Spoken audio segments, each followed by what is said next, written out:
तो आज हम पढ़ने वाले हैं मेंडलीव्स पीरियोडिक टेबल। जैसा कि आप जानते हैं डोबरीनर साइंटिस्ट आए, उन्होंने लॉ ऑफ ट्रायड्स दिया। उसकी क्योंकि डिसएडवांटेजेस थे इसलिए वो आगे फॉलो अप नहीं हो पाया। फिर आए न्यूलैंड ने दिया लॉ ऑफ ऑक्टेव्स, उसके भी डिसएडवांटेजेस थे इसलिए भी वो आगे फॉलो नहीं हो पाया। उसके बाद आए मेंडलीव साहब एंड मेंडलीव जी ने दिया अपना periodic table, making order out of chaos. मतलब जितना कियोस हो रहा था, नहीं समझ में आ रहा था एलिमेंट्स को एक्चुअली अरेंज कैसे किया जाए, कैसे क्लासीफाई किया जाए, कैसे उन्हें अरेंज किया जाए, तो मेंडलीव ने अपना एक पीरियोडिक टेबल दिया और वो काफ़ी हद तक अच्छा था। लेकिन उसके भी क्योंकि डिसएडवांटेजेस थे इसीलिए ये इतना नहीं हो पाया, आगे आगे नहीं चल पाया। लेकिन कुछ हद तक ये काफ़ी इंपॉर्टेंट भी था। Let's read the main credit for the early development of periodic table where in elements were arranged on the basis of their atomic masses and similarity of physical and chemical properties goes to Mendeleev. यानी Mendeleev को हम ये credit दे सकते हैं कि उसने जो early development, यानी एक्चुअली में जब डेवलप होना शुरू हुआ पीरियोडिक टेबल, देखो अभी जो हम यूज़ करते हैं वो तो हेनरी मूजले ने बनाया है मॉडर्न पीरियोडिक टेबल। लेकिन उससे भी पहले ये जो मेंडलीव थे उन्होंने यू कह सकते हैं जैसे ही इग्नाइटेड द फायर, उसने एक बेसिक फ्रेमवर्क दे दिया था पीरियोडिक टेबल का, तभी लिखा है यहाँ पे अर्ली डेवलपमेंट। और उसने अरेंज कैसे किया था अभी हम आगे जाके सारे क्राइटेरिया भी पढ़ेंगे, लेकिन थोड़ा सा आप बेसिक आइडिया ले सकते हो। He arranged on the basis of atomic masses, यानी इंक्रीजिंग एटॉमिक मासेस पे उसने अरेंज किया था। And also on the basis of similar physical, यानी जिनकी भी chemical and physical properties similar थी उन एलिमेंट्स को इकट्ठे प्लेस कर दिया था। बात समझ में आई? तो मेंडलीव का ये मेन मोटा मोटा तौर पे आप समझ सकते हैं। उसके बाद when Mendeleev started his work 63 elements were known. Very important, अगर आ गया 1 मार्क में तो you can write, you should know कि अच्छा बताओ न्यूलैंड वाले टाइम पे कितने एलिमेंट्स नोन थे? 56। जब मेंडलीव आए तब तक 63 एलिमेंट्स वर नोन। ठीक है, चलो अब पढ़ते हैं how did Mendeleev classify elements in his periodic table, यानी क्राइटेरिया क्या क्या थे। वेरी इंपॉर्टेंट क्वेश्चन, बोर्ड्स में काफी बारी आया भी हुआ है। ठीक है, अब ये हाईलाइट क्यों किया मैं आपको बाद में बताता हूं, लेकिन अभी पहले समझ लेते हैं। ठीक है, फर्स्ट पॉइंट ही टुक। अब ये जो 3 क्राइटेरियाज है ना, ये हो सकता है एज अ 3 मार्कर क्वेश्चन आपको आ जाए कि what were the criterias Mendeleev used while developing his periodic table. ठीक है, तो पहला क्राइटेरिया उसने जो लिया, ही टुक हाइड्रोजन एंड ऑक्सीजन। इसने ये 2 एलिमेंट्स लिए, एक था हाइड्रोजन और एक थी oxygen, and reacted them with the then known 63 elements. यानी जितने भी एलिमेंट्स वहां पे थे या जितने भी उसने सिलेक्ट किए थे रिएक्ट करने के लिए, उसने हाइड्रोजन और ऑक्सीजन के साथ रिएक्ट करवाए इन एलिमेंट्स को। अब यही 2 एलिमेंट्स क्यों लिए? क्योंकि ये काफी ज्यादा रिएक्टिव एलिमेंट्स है। Hydrogen and oxygen are very reactive. ठीक है, तो वो इजीली रिएक्ट कर गए और उन्होंने अलग अलग क्या, फिर उसने क्या लिखा यहाँ पे 10 द फॉर्मूला ऑफ हाइड्राइड्स। देखो अगर एलिमेंट्स हाइड्रोजन के साथ रिएक्ट करेंगे तो क्या बनाएंगे? हाइड्राइड्स बनाएंगे। अगर एलिमेंट्स ऑक्सीजन के साथ रिएक्ट करेंगे तो ऑक्साइड्स बनाएंगे। और जो भी हाइड्राइड्स एंड ऑक्साइड्स का फॉर्मूला होगा of different elements was 1 parameter for classification. यानी अब हर एक, ये तो नहीं हर एक एलिमेंट सेम ही फॉर्मूला बनाएगा हाइड्रोजन के साथ या सेम ही फॉर्मूला बनाएगा ऑक्सीजन के साथ, ऐसे नहीं होगा। The formula of hydrides and oxides were different for different elements. अब यहाँ पे मैं थोड़ा सा आपको फटाफट दिखा देता हूँ। यहाँ देखो, ये देखो, ये जो फर्स्ट ग्रुप के, ये इसी का पीरियोडिक टेबल का मैंने थोड़ा सा लिया है। ये मेंडलीव का ही पीरियोडिक टेबल है, ये आज का नहीं है, ये मेंडलीव का है। और इसमें देखो ग्रुप नंबर 1 में देखो ये ऑक्साइड, क्योंकि ऑक्सीजन के साथ एक एलिमेंट ने रिएक्ट किया है इसलिए इसको ऑक्साइड कहते हैं। क्योंकि हाइड्रोजन के साथ एक एलिमेंट ने रिएक्ट किया है इसलिए इसको हाइड्राइड कहते हैं। यहाँ देखो फॉर्मूला ऑक्साइड का अलग है, R2O, यहाँ पे RO है, यहाँ पे R2O3। तो जितने भी एलिमेंट्स थे ना वो ऐसे वाले फॉर्मूला बना रहे थे ऑक्साइड्स के, उसको इसने इस ग्रुप में डाल दिया, जैसे हाइड्रोजन, लिथियम, सोडियम। ठीक है, जो भी एलिमेंट्स ऑक्सीजन के साथ रिएक्ट करने पे ऐसा ऑक्साइड का फॉर्मूला बना रहे थे, RO। R is this element, ये BeMg, कोई ये आर की जगह, R is the general notation, आप इसकी जगह ये वाले एलिमेंट्स डाल सकते हो, BeMg। ये वाले ग्रुप में ये वाले एलिमेंट्स डाल सकते हो, HLiNa। और जो भी एलिमेंट्स ऐसा फॉर्मूला बना रहे थे RO, ऐसे ऑक्साइड का फॉर्मूला, उन सारे एलिमेंट्स को उसने ये देखो इस ग्रुप में डाल दिया।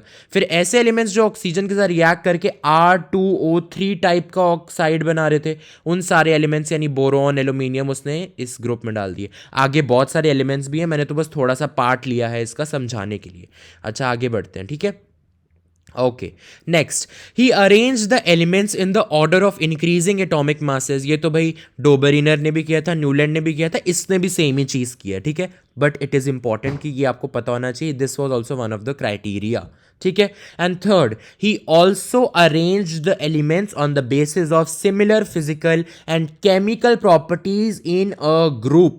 एक ग्रुप के अंदर उसने अरेंज किया था पहली बात, और कैसे? On the basis of similar physical and chemical properties. तो बच्चे ये तीन थे इनके क्राइटेरियाज जो मेंडलीव ने यूज किए थे while developing his periodic table. अच्छा, अब यहाँ पे मैंने एक डेफिनेशन लिख दी है, कभी कभी पूछ लेते हैं बोर्ड वाले, what is periodicity, define the term periodicity. So you should remember it is the periodic recurrence of elements, यानी periodic repetition of elements with similar physical and chemical properties. यानी कुछ समय फिक्स्ड टाइम इंटरवल के बाद ऐसे elements आते हैं जिनकी, ऐसे ग्रुप ऑफ एलिमेंट्स आते हैं जिनकी physical and chemical properties similar होती है, सेम नहीं होती, सिमिलर, काफ़ी हद तक मैच कर जाती है, सिमिलर टाइप्स होती है, रिएक्शंस उनके सिमिलर होते हैं, ठीक है। तो पीरियोडिक रेकरेंस मतलब after a fixed interval of time such groups we get whose physical and chemical properties are similar, ठीक है, इसका मतलब ये है। तो you should remember the definition. आगे बढ़ते हैं।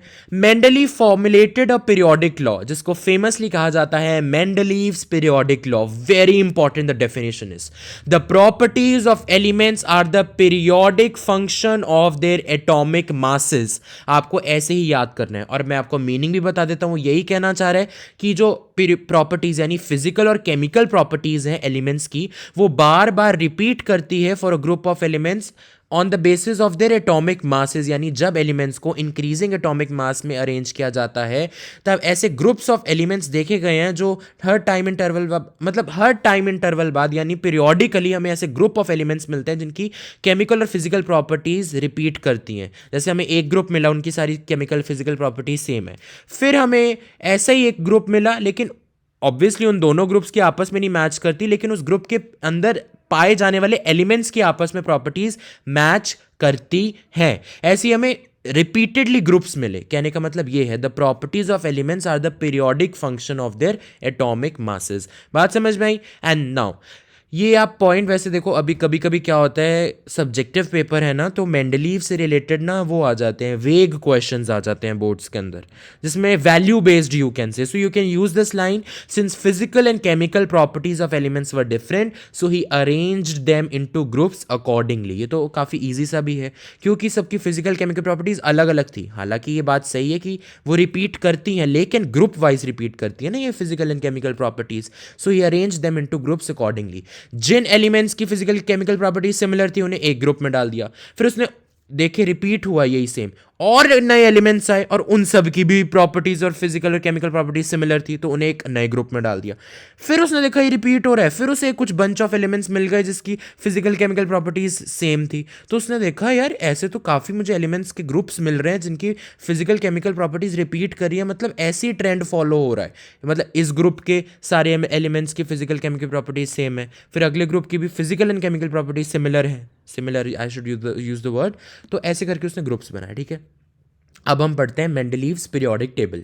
तो मेंडलीव का जो पीरियोडिक टेबल था उसके अंदर जो वर्टिकल कॉलम्स थे, यानी ऐसे वर्टिकल कॉलम्स, उसको उसने नाम दिया ग्रुप्स। और जो मेंडलीव के अंदर हॉरिजॉन्टल रोज थी, यानी ऐसे ऐसे, हॉरिजॉन्टल मतलब ऐसे, मतलब ऐसे, तो उसको उसने नाम दिया पीरियड्स। उसके बाद second point is that Mendeleev's periodic table was based on atomic mass of elements, atomic mass of elements, ये अभी हमने ऊपर भी देखा है, ठीक है। Third important thing is it has 8 groups, you should know it, and 8 groups थे उसके पीरियोडिक टेबल में। ऑब्वियसली अब तो नहीं है, आज के पीरियोडिक टेबल में आपको सब समझाऊंगा, लेकिन उसके में 8 ग्रुप्स थे। And fourth is except 8th group, 8th group को छोड़कर सभी groups were divided into A and B sub groups. मतलब 8th group wasn't divided into sub groups, लेकिन 8th ग्रुप को छोड़ के जितने भी ग्रुप्स थे 1 2 3 4 5 6 7, ये सातों groups were divided into A and B sub groups. अभी आपको दिखाता हूँ, ये लो जी, ये इसका पीरियोडिक टेबल का थोड़ा सा पार्ट है, ऑब्वियसली काफी बड़ा था तो मैंने थोड़ा से अभी आपको समझाने के लिए सिर्फ लिया है। अगर आप ध्यान से देखो ग्रुप्स कितने हैं, 1 2 3 4 5 6 7 8 ग्रुप्स हैं।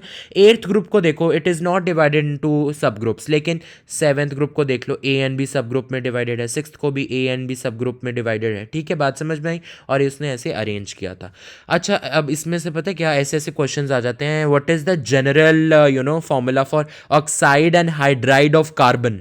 ठीक है, कार्बन। हालांकि जब मैं आगे मॉडर्न पीरियोडिक टेबल पढ़ेंगे ना, मैं आपको वैलेंसी समझाऊंगा और ये समझाऊंगा कि केमिकल कंपाउंड्स के फॉर्मूलाज लिखते कैसे हैं, तब आपके लिए ये निकालना काफ़ी इजी हो जाएगा, आप जनरल फॉर्म भी इजीली लिख दोगे। हालांकि ये थोड़ा सा मेंडलीव पीरियोडिक टेबल से भी आप पता लगा सकते हो कैसे। कार्बन, कार्बन इधर है और carbon is in 4th group, और देखो कार्बन की ऑक्साइड का जनरल फॉर्मूला है RO2 RH4। लेकिन आपको इतना इसमें वरी होने की ज़रूरत है ही नहीं, because it's very easy also writing the formula. For example, you have carbon, you have oxygen. Carbon की वैलेंसी है 4 और ऑक्सीजन की वैलेंसी है 2। जब आप क्रिस क्रॉस एप्पल सॉस वाला मेथड करोगे, जो आपने 9th में भी सीखा था, तो आपके पास क्या आ जाएगा, आपके पास आएगा C2O4। फिर आप 2 और 4 को काट दोगे तो आपके पास CO2 आ जाएगा। अरे कार्बन की ऑक्साइड यानी कार्बन डाइऑक्साइड ले लो, CO2। तब हम कार्बन, अगर हम जनरल लिख रहे हैं ना, जनरल फॉर्मूला, तो हम R यूज करते हैं। R can be replaced by any element, R is the general form. Oxygen oxide के लिए O यूज कर देते हैं, तो RO2 is the general formula for oxide of carbon only. अगर नाइट्रोजन की पूछेंगे तो आप लिखोगे R2O5। अगर पूछेंगे what is the general formula of oxide of oxygen, तो आप लिखोगे RO3। बात समझ में आई। ऐसी सिमिलरली हाइड्राइड का भी है ऐसी system.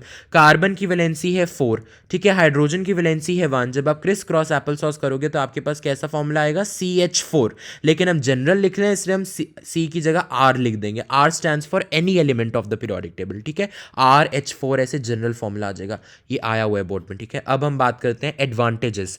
Very very very important, what are the advantages of Mendeleev's periodic table. तो पहली एडवांटेज है कि Mendeleev left out some gaps, उसने ना काफ़ी गैप्स छोड़े थे पीरियोडिक टेबल में। अब तो आप सोचोगे कि ये तो डिफेक्ट हो गया, लेकिन मेंडलीव के हिसाब से डिफेक्ट नहीं था, ये एक एडवांटेज ही थी। Because he boldly predicted the existence of new elements that had not been discovered at that time, and he left out some gaps so that the undiscovered elements could be filled in those gaps in future.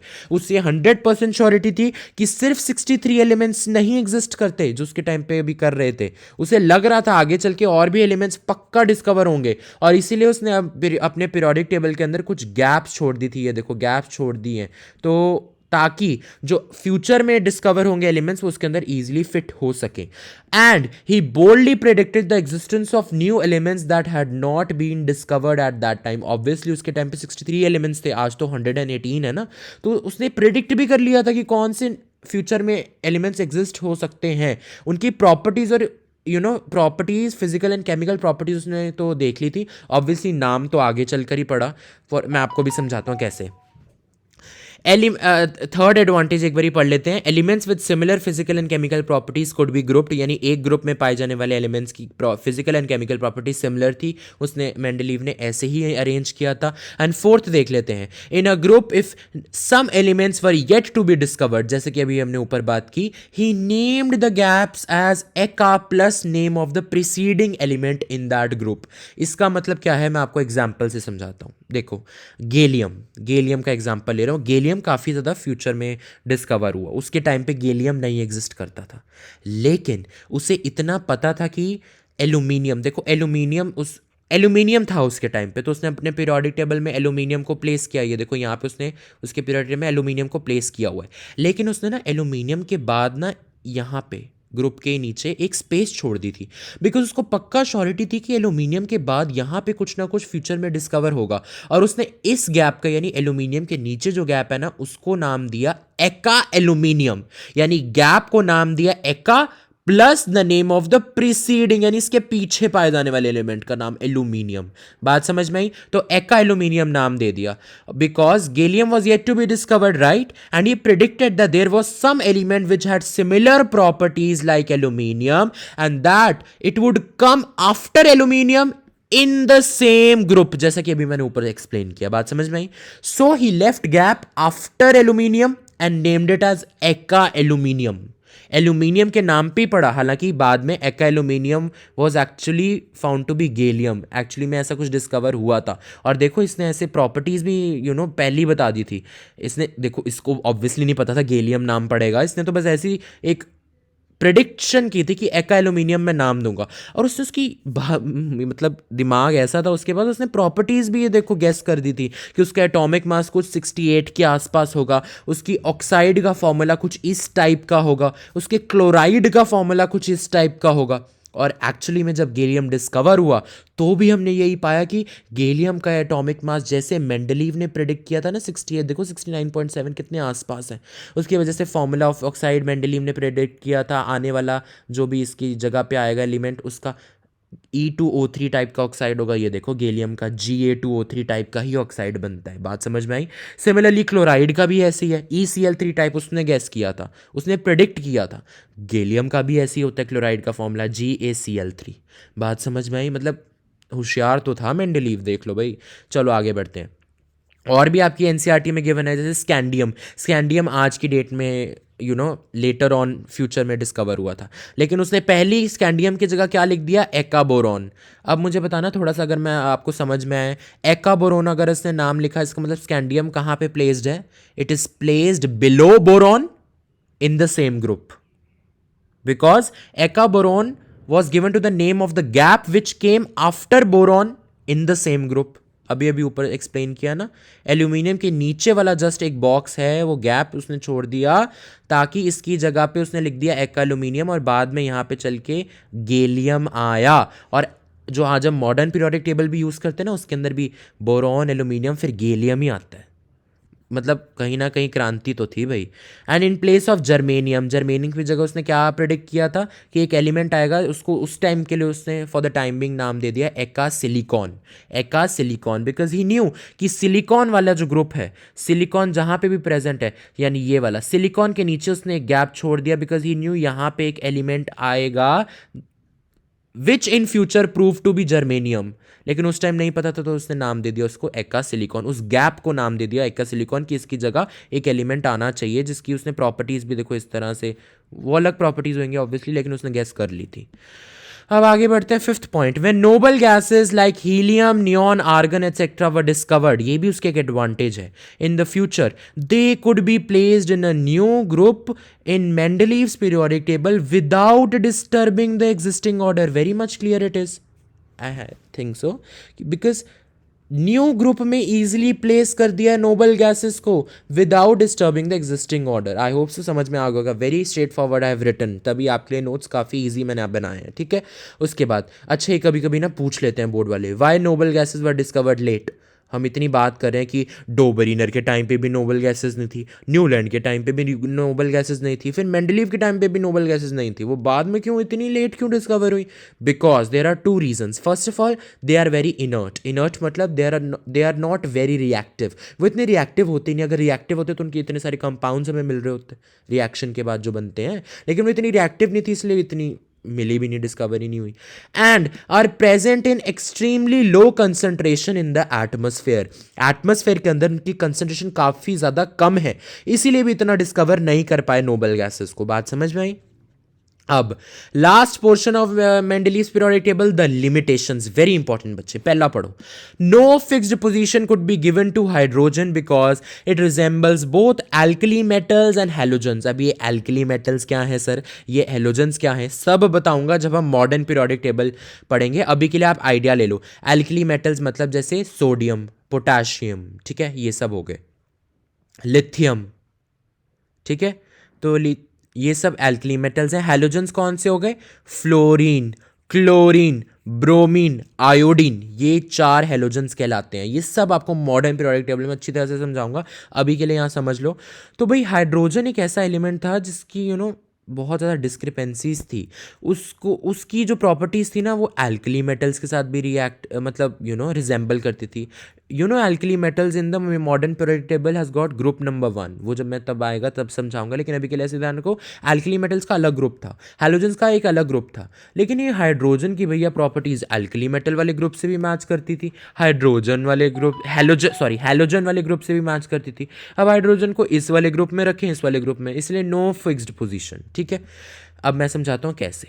Like alkali metals, hydrogen combined with halogens, oxygen and sulphur, I repeat, halogens, oxygen and sulphur के साथ combine करता था hydrogen just like alkali metals to form compounds having similar formula, and just like halogens hydrogen can also exist as diatomic molecule. आपको पता है ना halogens यानी fluorine, chlorine, bromine, iodine कैसे एग्जिस्ट करते हैं, डाई एटॉमिक मॉलिक्यूल के रूप में, जैसे F2Cl2, फ्लोरीन का मॉलिक्यूल F2, क्लोरीन का मॉलिक्यूल Cl2। सिमिलरली हाइड्रोजन का भी मॉलिक्यूल क्या होता है, H2। बात समझ में आई।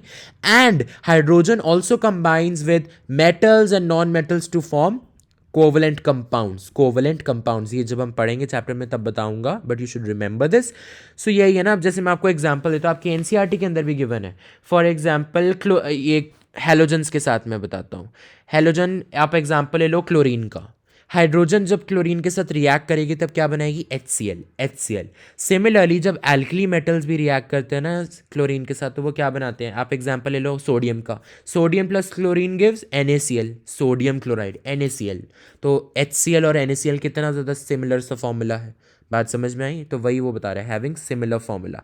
अब ये देख लो, आपको और एक्सप्लेन कर देते हैं। ऑक्सीजन जब एल्कली मेटल नहीं सोडियम का, अब देखो एल्कली मेटल की जगह मैं सोडियम बोलूंगा, हाइड्रोजन की तरह H बोलूंगा, ठीक है। अब जब सोडियम रिएक्ट करता है ऑक्सीजन के साथ तो वो कैसा फॉर्मूला बनाता है, Na2O।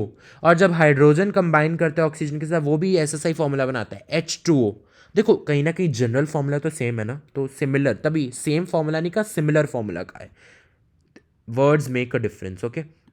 सल्फर का देख लो, सल्फर जैसे सोडियम सल्फर के साथ जब रिएक्ट करता है कैसा फॉर्मूला बनता है, Na2S।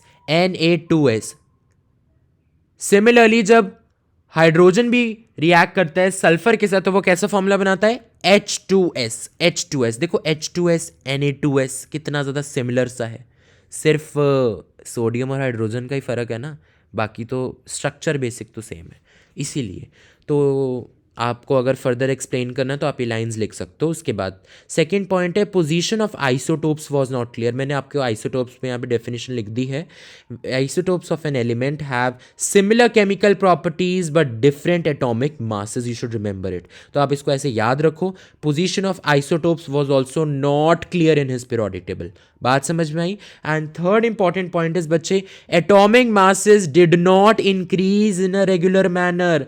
हालांकि मेंडलीव ने ऐसे रखा था कि भी you know he arranged the 63 elements in increasing atomic masses, लेकिन उसने थोड़ा सा यहाँ पे गड़बड़ी की थी, उसने कोबाल्ट को रख दिया था निकल से पहले। हालांकि कोबाल्ट का जो एटॉमिक मास है वो निकल से ज़्यादा है। एक्चुअली में तो अगर वो सचमुच असेंडिंग ऑर्डर फॉलो कर रहा था तो कोबाल्ट को तो आगे रखना चाहिए था ना निकल के, लेकिन उसने कोबाल्ट को ना निकल के पीछे रख दिया था बिकॉज प्रॉपर्टीज़ ऐसी सिमिलर मैच हो रही थी। तो उस मैच करवाने के लिए प्रॉपर्टीज़ को उसने थोड़ी सी यहाँ पे गड़बड़ कर दी, कोबाल्ट को निकल के पीछे रखा। हालांकि वो अपने तरफ से सही था, लेकिन यही है ना फिर उसकी अरेंजमेंट इतनी वो नहीं हो सकती जो हम आज फॉलो करते हैं। आज हम जो फॉलो करते हैं that is modern periodic table which was given by Henry Moseley. That is by Henry Moseley is called the father of periodic table because he has given the periodic table which we use और the whole world uses it यार। बात समझ में आई। तो इसीलिए ये limitations की वजह से बेचारे मेंडलीव जी का जो पीरियोडिक टेबल था वो नहीं सक्सेसफुल हो पाया, लेकिन उसने कहीं ना कहीं क्रांति तो की, इतना कुछ बताया, इतना फ्रेमवर्क दिया, ग्रुप्स बताए क्या हैं, उसने पीरियड्स रखे, ये सब कुछ बताया उसने। तो भाई कहीं ना कहीं तो बढ़िया था ही मेंडलीव का जो भी उसने किया।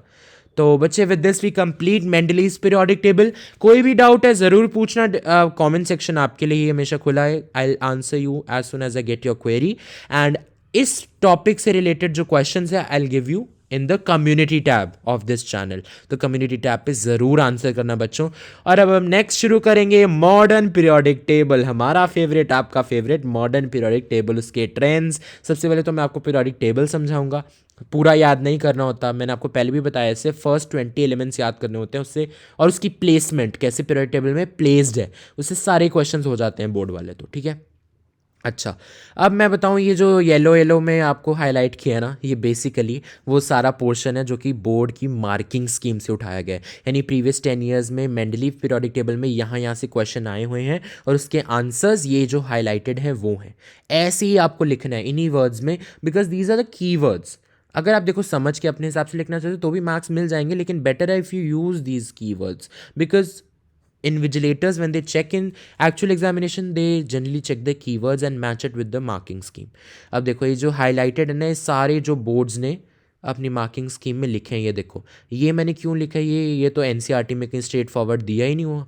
लेकिन ये ना उन्होंने ऐसा क्वेश्चन पूछा था कि मेंडलीव का पीरियोडिक टेबल और हेनरी मूजले का मॉडर्न पीरियोडिक टेबल दोनों को कंपेयर करो, तो उसके अंदर ये डिफरेंसेस में लिखा था। I have analysed very properly and very clearly, very important for all of you.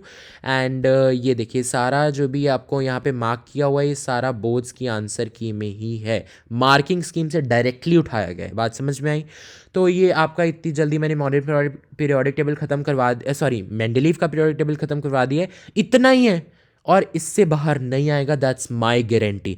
जिस बच्चे ने ये पूरा देखा है प्रॉपरली, इससे बाहर नहीं आता, दैट्स फुल ऑन श्योरिटी मैं आपको देता हूँ। लेकिन आपको ये पूरा पढ़ना पड़ेगा जैसे मैंने आपको पढ़ाया है। एंड अब आपको एक सरप्राइज़ देता हूँ, इस जितना भी अभी आपने ये पढ़ा ना इसकी आपको फ्री पीडीएफ मिल जाएगी।